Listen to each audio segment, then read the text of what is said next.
Well, basically the same thing that we have seen for the last several weeks. 212,000 initial jobless claims filed last week. I got to see what the revision to last week is, but that would be a 1,000 increase from the prior week if that were indeed the case. Now we've got the number coming in. I'll get that in just a second. The other thing, continuing claims go to 1,812,000. So still roughly in the same ballpark. Last week, 212 for initial claims, so no change there.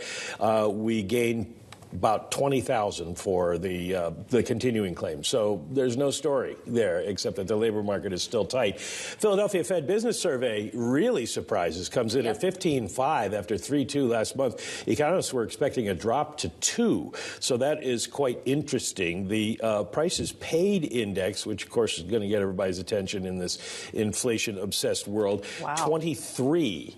It was 3.7 last week, so last month. So in April, 23. So prices up, labor market tight.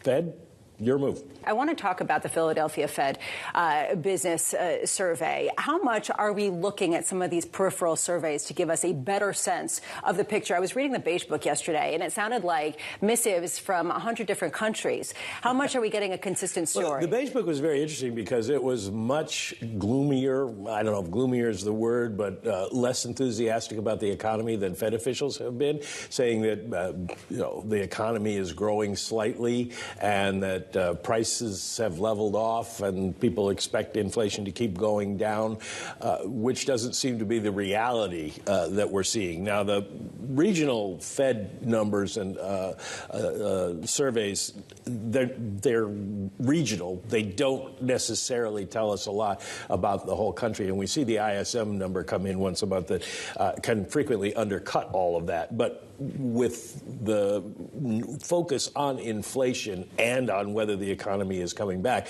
people are looking at to see what the strength was in the Philadelphia and New Jersey area and what the inflation situation is, and it's all clues that kind of go together. But I don't think you're going to see big market moves on this.